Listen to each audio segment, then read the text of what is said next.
Hello my dear students, welcome back to Aryan classes. Aryan ક્લાસીસમાં તમારું દિલથી હાર્દિક સ્વાગત છે.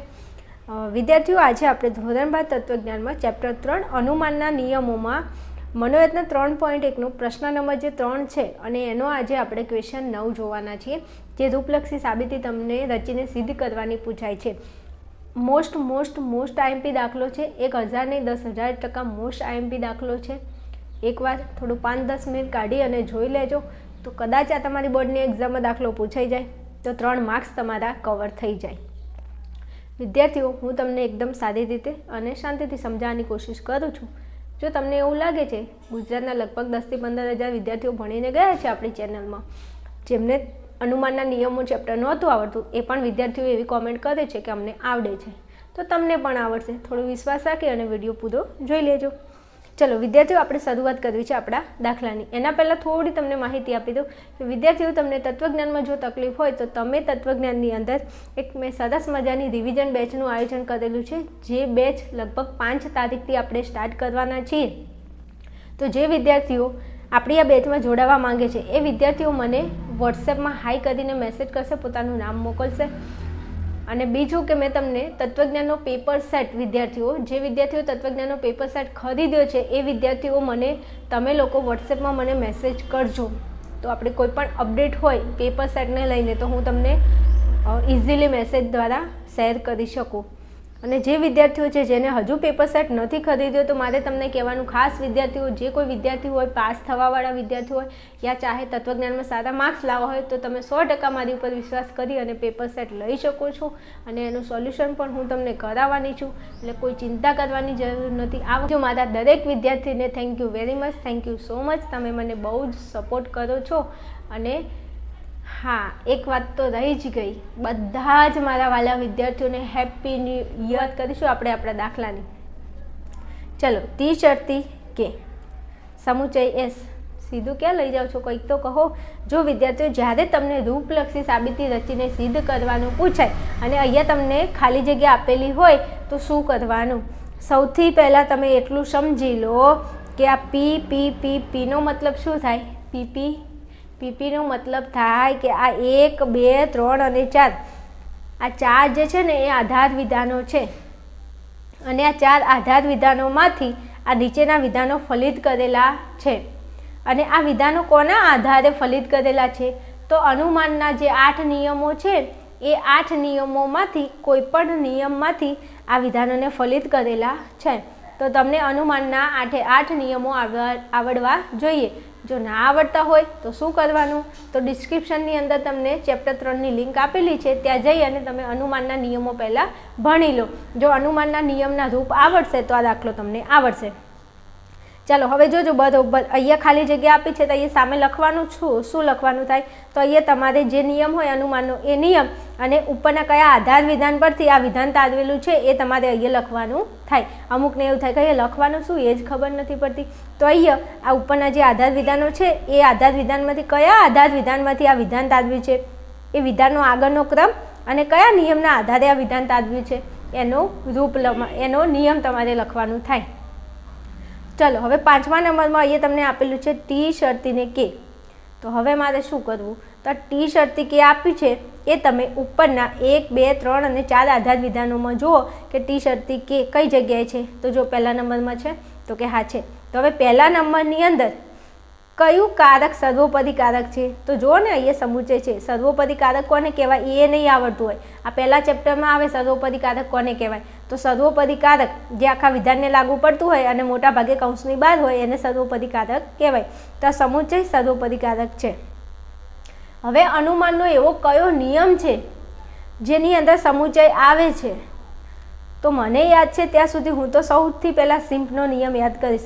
અને જેને મારા વિડીયો જોયા છે એ બધા વિદ્યાર્થીઓને ખબર છે કે જ્યારે ઉપર સમુચય આવે તો તમારે સિમ્પનો નિયમ જ યાદ કરવાનો. મોટા ભાગે સિમ્પનો નિયમ જ લાગુ પડતો હશે. તો સિમ્પનો નિયમ, હવે સિમ્પના નિયમનું રૂપ શું થાય? તો કે પી સમુચય ક્યુ, તેથી પી. આવું એનું રૂપ થાય કે ના થાય? થાય ને. તો હવે ઉપર પી સમુચય ક્યુ આપેલું છે તો નીચે પી હશે. જુઓ તમે, આ આપણું ટી શરતી કે એ આપણું પી વિધાન, પછી સમુચય તો આ સમુચય, પછી ક્યુ વિધાન તો એસ એ આપણું ક્યુ વિધાન છે. હવે આ જો પી સમુચય ક્યુ હોય, આ પી સમુચય ક્યુ હોય તો નીચે ફલિત વિધાનમાં કયું વિધાન આવશે? પી વિધાન. તો અહીંયા પી વિધાનમાં છે કોણ? તો ટી શરતી કે. જે આ ટી શરતી કે અહીંયા તારવેલું છે, આ આવ્યું ટી શરતી કે, મતલબ અહીંયા પી આવ્યો કે ના આવ્યો? જો રૂપ આપણું સેટ થઈ જાય છે. પી સમુચય ક્યુ, તેથી પી. તો આ પી પછી આ સમુચય, આ ક્યુ અને આ ટી શરતી કે એ આખું પી કહેવાય, પી વિધાન કહેવાય. તો પી વિધાન અહીંયા આવ્યું, તો કે હા આવ્યું. તો સિમ્પનો નિયમ લાગુ પડ્યો કે ના પડ્યો? પડ્યો ને. તો હવે કઈ જગ્યાએ સિમ્પનો નિયમ લાગુ પડ્યો? તો પહેલા નંબરના આધાર વિધાનમાં. તો લખો 1 નંબર. નિયમ કયો લાગ્યો? સિમ્પનો. તો લખો 1 પછી સિમ્પ. ચાલો આટલું થઈ ગયું. તો પહેલી ખાલી જગ્યા આપણી પૂરી. ઓકે, ચાલો હવે નીચે આવો. અહીંયા છે એ શરતી બી. તો તમે ઉપરના આધાર વિધાનોમાં જુઓ, એ શરતી બી છે ક્યાં? આ રહ્યું એ શરતી બી, છે કે નહીં? હા છે, એ શરતી ને બી. તો હવે આ એ શરતી બી છે, એમાં સૌથી પહેલાં શું કરવાનું? સર્વોપદીકારક જુઓ કોણ છે? શરતી. તો શરતી આવતો હોય એવો અનુમાનનો નિયમ કયો? શરતી આવતો હોય એવો અનુમાનનો નિયમ છે એમપી અને એમટી. એમટીનો નિયમ હોય તો એમાં શું હશે? 2 વખત નિષેધ હશે. બરાબર? જોજો, નિષેધ પી શરતી એ શરતી બી. એમપીનું રૂપ હું અહીંયા લખી દઉં છું. પી શરતી ક્યુ, પી તેથી ક્યુ. આ એમપીનું રૂપ મેં અહીંયા લખી દીધું. પહેલાં એમપી ચેક કરો, પછી આપણે એમટી ચેક કરીએ. તો એમપીનું રૂપ અહીંયા લાગુ પડે છે. તો આપણું આ પી શરતી ક્યુ છે, તો હું આ જે વિધાન છે એને પી માની લઉં. આ શરતી છે એનું શરતી જ છે, અને આ એ શરતી બી એ આપણું ક્યુ વિધાન થઈ જાય. હવે એમપીનો નિયમનું રૂપ શું કહે છે? કે પી શરતી ક્યુ હોય તો પછી નીચે પી હોવો જોઈએ. હોવો જોઈએ? હા, હોવો જોઈએ. તો આ નિષેધ પી, પી વિધાનમાં આપણું આપેલું કયું છે? નિષેધ પી. તો આ નિષેધ પી વિધાન નીચે ગમે તે હોવું જોઈએ. તો આ રહી જો નિષેધ પી. નિષેધ પી અહીંયા આવી ગયું છે, આવી ગયું છે. તો હવે નીચે કયું વિધાન ફલિત થાય? ક્યુ વિધાન. તો આ અહીંયા તમે જુઓ પી શરતી ક્યુ, પછી અહીંયા પી વિધાન. તો આ ક્યુ વિધાન નીચે નિષ્પન્ન થાય કે ના થાય? થાય. અહીંયા એમપીના નિયમ પ્રમાણે પી શરતી ક્યુ, પી તેથી ક્યુ. તો આ જો આપણું પી, આ શરતી, આ ક્યુ, આ પી તેથી આ ક્યુ. થાય કે ના થાય? તો એમપીનો નિયમ અહીંયા લાગુ પડે છે કે નથી પડતો? ના ખબર પડતી હોય ફરી અહીંયા લખું. જો આખું રૂપ લખો. અહીંયા જો આ પી શરતી ક્યુ છે, તો પીની અંદર છે કોણ? નિષેધ પી. પછી શરતી, તો શરતી. પછી અહીંયા ક્યુ વિધાન. તો ક્યુ વિધાનમાં આપણું છે એ શરતી ને બી. પછી નિયમ એવું કહે છે કે પી નીચે હોવો જોઈએ. તો પીમાં છે કોણ? નિષેધ પી. તો નિષેધ પી નીચે આવે. પછી ક્યુ વિધાન હોવું જોઈએ. તો ક્યુ વિધાનમાં આપણી જોડે છે કોણ? એ શરતી બી. તો એ શરતી ને બી આવે. આવે આવ્યું એ શરતી બી? હા આવ્યું. હવે આ એ શરતી બી ઉપરના કયા આધાર વિધાનોમાંથી આવ્યું? તો એક 2 નંબર અને એક 4 નંબર. તો એ લખો 2, 4 અને નિયમ કયો લાગ્યો? એમપી. લખી દો એમપી. થઈ ગયું?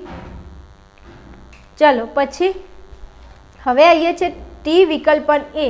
તો ટી વિકલ્પન એ ઉપર કઈ જગ્યાએ તમને જોવા મળે છે? ચેક કરો તો ઉપર 3જા નંબરનું જે આધાર વિધાન છે એમાં ટી વિકલ્પન એ જોવા મળે છે.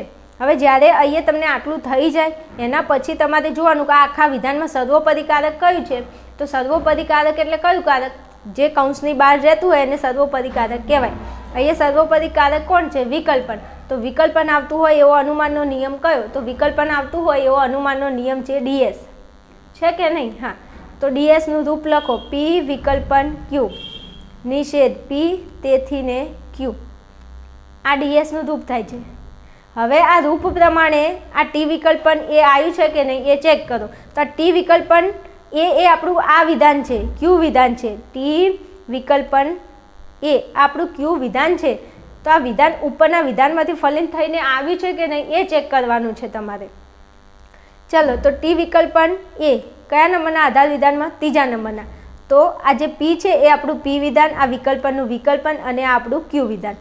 તો પી વિકલ્પન ક્યુ અહીંયા છે. એવી જ રીતે આપણો પી વિકલ્પનનું વિકલ્પન અને ક્યુની અંદર ટી વિકલ્પન એ વિધાન છે. હવે નિયમ એવું કહે છે કે નિષેધ પી હોવું જોઈએ. નિષેધ પી, પી વિધાનનો નિષેધ થયેલો હોવો જોઈએ. તો અહીંયા પી વિધાન છે અને પી વિધાનનો નિષેધ થયેલો હોવો જોઈએ. તો નીચે જુઓ તો કોઈ એવું વિધાન છે પી વિધાનનો નિષેધ? તો આ રહ્યું પી વિધાનનો નિષેધ. તો હા છે ને. તો પી વિધાનનો નિષેધ હોય તો એના ઉપરથી આ ટી વિકલ્પન એ ક્યુ વિધાન નીચે આવે? તો હા આવે. ટી વિકલ્પન એ આ નિયમ પ્રમાણે, આ રૂપ પ્રમાણે રૂપમાં ગોઠવીને જોઈ લેજો, જેમ મેં અહીંયા ગોઠવીને બતાવ્યું એ રીતના. તો ચલો ત્રીજું ત્રીજા નંબરનું આધાર વિધાન, ચોથા નંબરનું આધાર વિધાન અને નિયમ કયો લાગ્યો? ડીએસ. તો લખી દો ડીએસ. હાલો, આટલું થઈ ગયું. હવે અહીંયા નીચે 8 નંબરમાં કે વિકલ્પન બી. તો અહીંયા કે વિકલ્પન બી આવ્યું છે, તો વિકલ્પન કયા નિયમમાં આવે? તો એક તો ડીએસના નિયમમાં આવે. હા, આવે. પણ ડીએસના નિયમમાં જુઓ તમે, ઉપર આધાર વિધાનમાં વિકલ્પન આવે, ફલિત વિધાનમાં વિકલ્પન ના આવે. અને અહીંયા આ જે વિધાન હોય ને એ તમારે હંમેશા યાદ રાખવાનું કે અહીંયા નીચે આપેલું વિધાન ફલિત વિધાન હોય, મતલબ 3 ટપકા કરીને પછી જે વિધાન આવતું હોય ને એ જ વિધાન અહીંયા આવે. હવે એક એવો નિયમ છે કે જેમાં ફલિત વિધાનમાં વિકલ્પન આવતું હોય, યાદ કરો. જો યાદ આવતું હોય તો, નહીં તો હું અહીંયા લખીને તમને બતાવું છું. સીડીનો નિયમ. સીડીના નિયમનું રૂપ થશે, તમને ખબર હોય તો પી શરતી ક્યુ આર શરતી એસ. આટલું આવડે ને? પી ક્યુ આર એસ તો આવડે ને? પછી વચ્ચે 2 શરતી મૂકી દેવાના. નીચે શું કરવાનું? નીચે કંઈ નહીં, એક વાર પી આર લખી દો, પી આર, અને ક્યુ એસ નીચે લખી દો, ક્યુ અને એસ બંનેની વચ્ચે વિકલ્પન મૂકી દો. આ સીડીનું રૂપ થાય છે, બરાબર.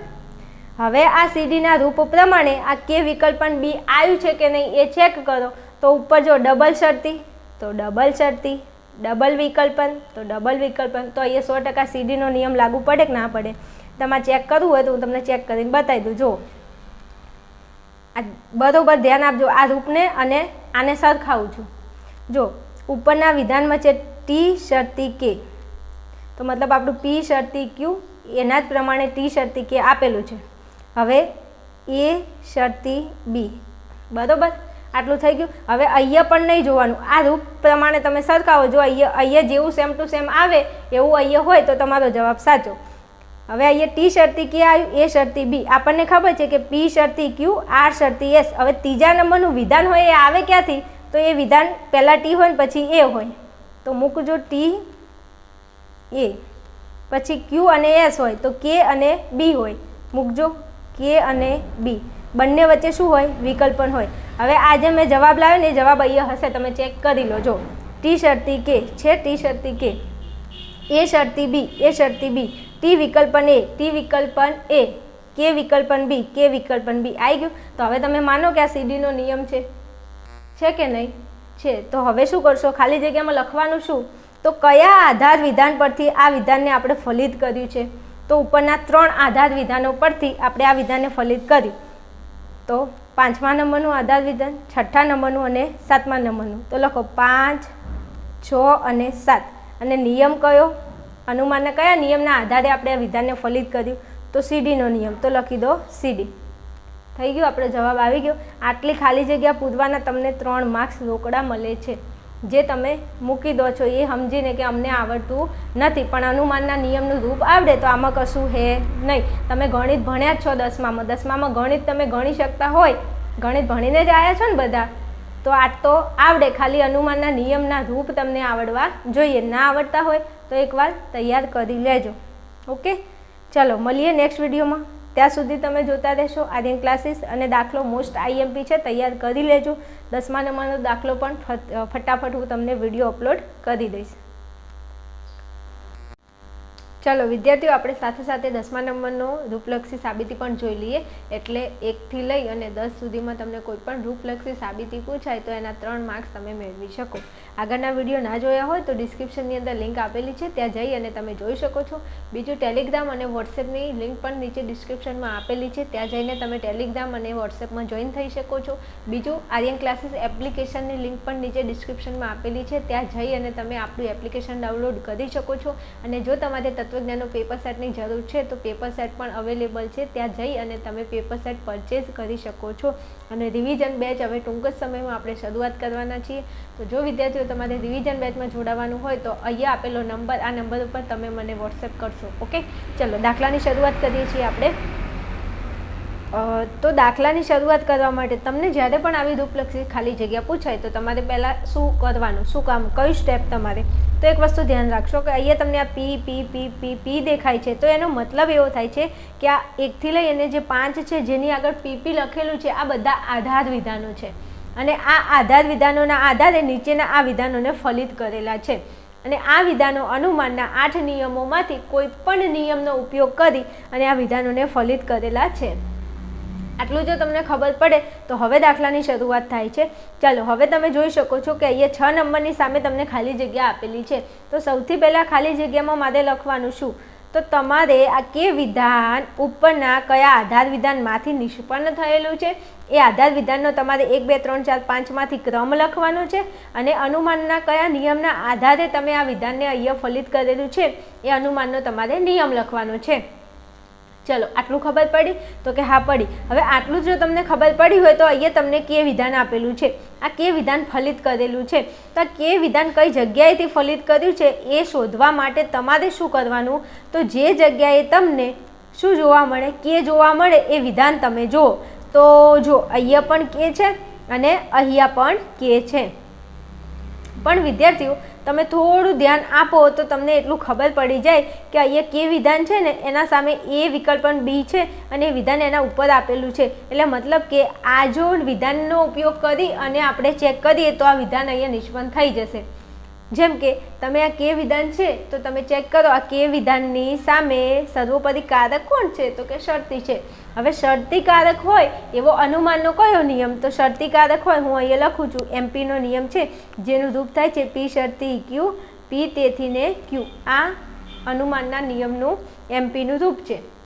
હવે આ પી શરતી ક્યુ, પી તેથી ક્યુ એ પ્રમાણે આ રૂપ પ્રમાણે આપણે અહીંયા જો ગોઠવણી કરીશું તો આપણું કે વિધાન નિષ્પન્ન થઈ જશે। કેવી રીતે તમે ચેક કરો, અહીંયા કે વિધાન આપેલું છે તો પી શરતી ક્યુ મતલબ કે આ આપણું એ વિકલ્પન બી છે એ આપણું આખું પી વિધાન છે, બરોબર, ઓકે। પછી શરતી છે તો આપણું શરતી આવી ગયું, પછી ક્યુ વિધાન તો આ કે એ આપણું ક્યુ વિધાન છે। હવે જોજો પી શરતી ક્યુ, પછી નિયમમાં શું છે પી વિધાન આવવું જોઈએ, તો પી વિધાનમાં છે કયું વિધાન, એ વિકલ્પન બી, તો એ વિકલ્પન બી આ રહી જો, તો મતલબ આ આપણો પી છે। તો હવે નીચે નિયમ પ્રમાણે ક્યુ વિધાન હોવું જોઈએ, તો ક્યુ વિધાનમાં છે કોણ, કે છે, તો કે હા છે। તો જે કે વિધાન અહીંયા છે મતલબ ક્યુ વિધાન આવી ગયું, તો રૂપ અહીંયા ફિટ થાય છે, તો કે હા પી શરતી ક્યુ, આ પી તેથી આ ક્યુ, એમપીનું રૂપ એવું છે ને પી શરતી ક્યુ, આ પી તેથી ક્યુ, આ આપણું પી વિધાન, આ આપણું કે વિધાન, પછી પી વિધાનને નિષ્પન્ન નીચે પી વિધાન આધાર વિધાન તરીકે આવશે ને ક્યુ વિધાનને નિષ્પન્ન અહીંયા કરી શકાય, જે એમપીના નિયમના રૂપ પ્રમાણે અહીંયા આપેલું છે। તો કે વિધાન ફલિત થઈ ગયું, જે ફલિત કરીને આપેલું છે પણ કયા આધાર વિધાનો પરથી, તો જો એક આ એટલે બીજા નંબરનું આધાર વિધાન અને અહીંયા 5 નંબર, તો 2 અને 5 અને નિયમ કયો લાગે છે એમપીનો, તો લખો એમપી। ચાલો એટલું થઈ ગયું। હવે 7મા નંબરમાં આવશું, એસ સમુચય ટી શરતી પી। હવે આ આખું વિધાન તમને ઉપર જોવા કઈ જગ્યાએ મળે છે ચેક કરો, તો અહીંયા જો આ 3જા નંબરનું આધાર વિધાન છે ને એમાં આ વિધાન આખું દેખાય છે, જો એસ સમુચય ટી શરતી પી છે કે નહીં, તો કે હા છે ને। તો હવે આ વિધાનની આગળ સર્વોપરી કારક કયું છે, તો શરતી છે।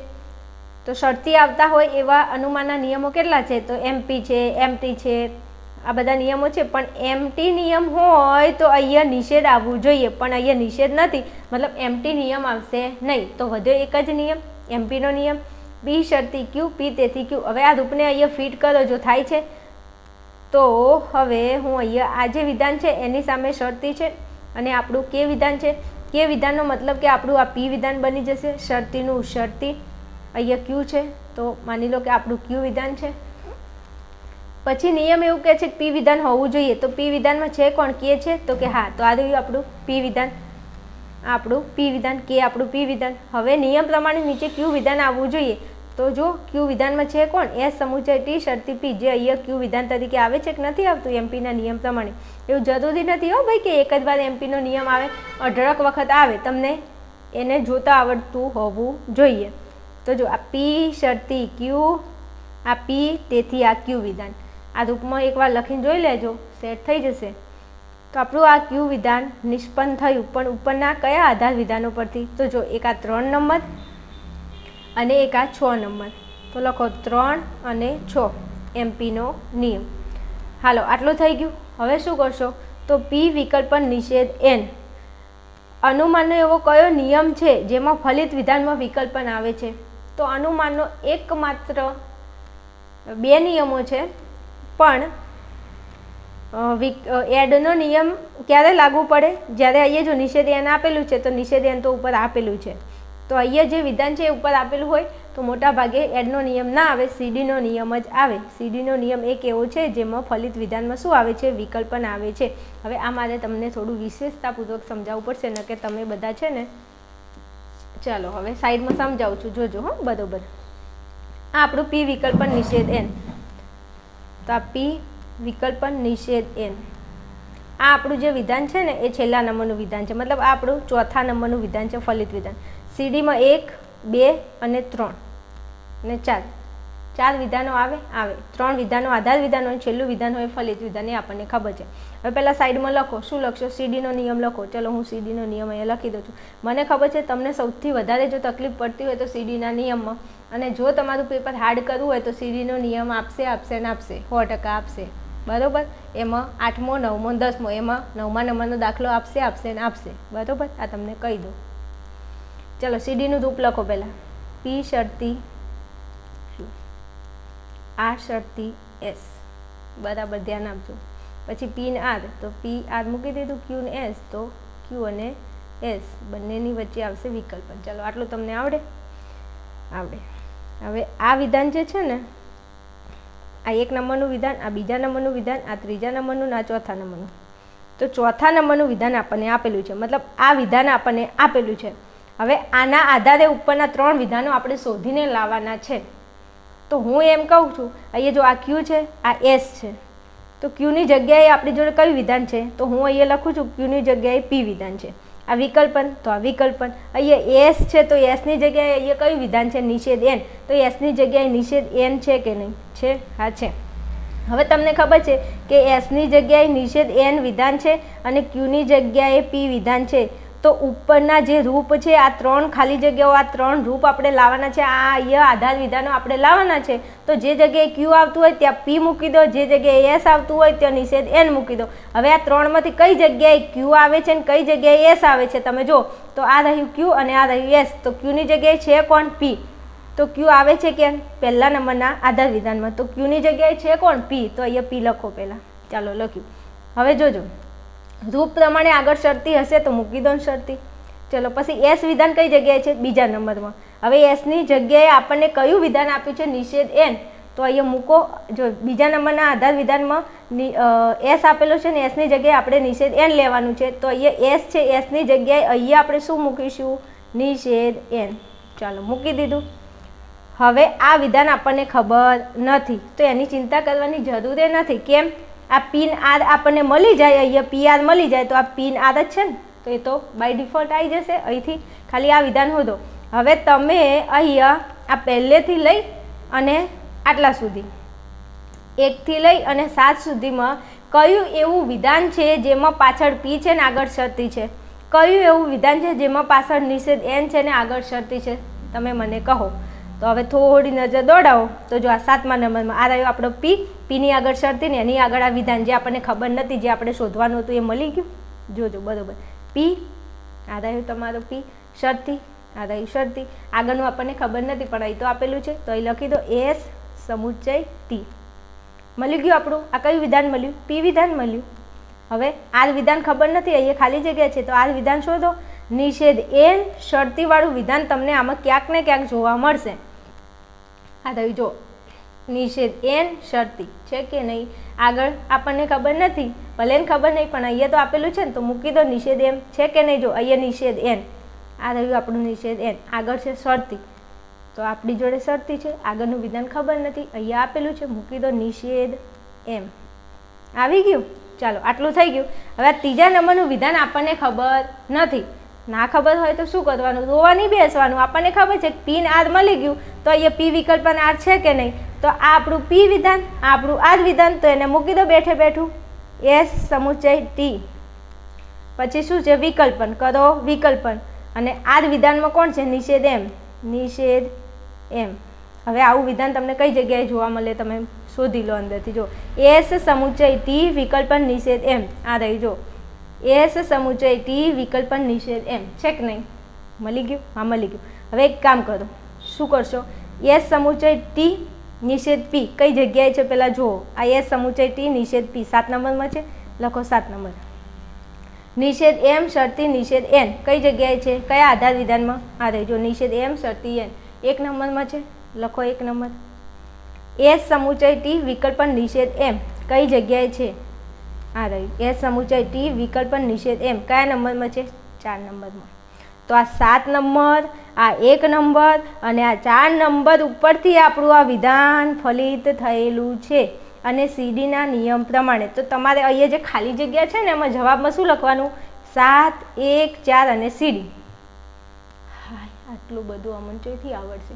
ના આવડે તો પ્રેક્ટિસ કરો, ફરીથી વિડીયોને રિવાઇઝ કરીને જુઓ એટલે આવડી જશે. જવાબમાં શું લખશું? 7, 1, 4 સીડી. હું લખી દઉં અહીંયા 7, 1, 4 અને સીડી. જો તમારું પેપર અઘરું કરવું હોય તો તમને આ દાખલો આપશે ને આપશે એટલે ગણી દેજો, વ્યવસ્થિત ગણીને જજો હો એક્ઝામમાં.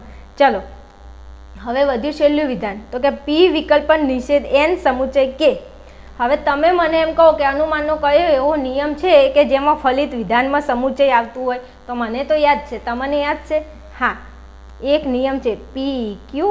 તેથી પી સમુચયને ક્યુ. કોંજનો નિયમ છે કે નહીં? તો કોંજના નિયમનું રૂપ પ્રમાણે નીચેનું વિધાન પી સમુચય ક્યુ હશે.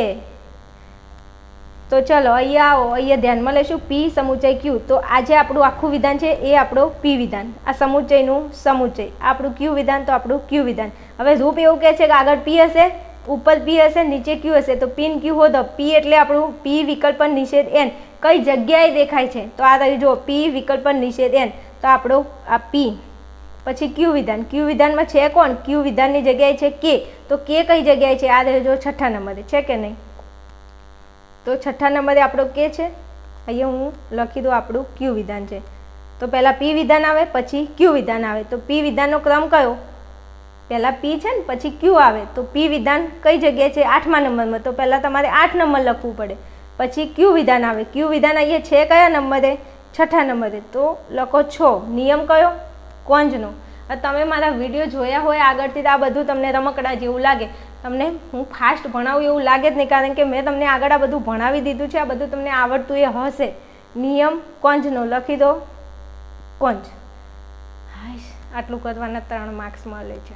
એમાં આમાં તો કોઈ છે નહીં, તમને અહીંયા તકલીફ પડે. આ કોંજમાં કશું નથી. જો તમને આવડતું હોય તો, ના આવડતું હોય તો અનુમાનના નિયમ અને તેના રૂપો તૈયાર કરો. બીજું કંઈ થાય એવું નથી. બાકી તમે ઓપ્શનમાં કાઢશો, એના સિવાય બીજું કંઈ કરવાના નથી. પણ થોડી વધારે મહેનત કરો તો મજા આવે.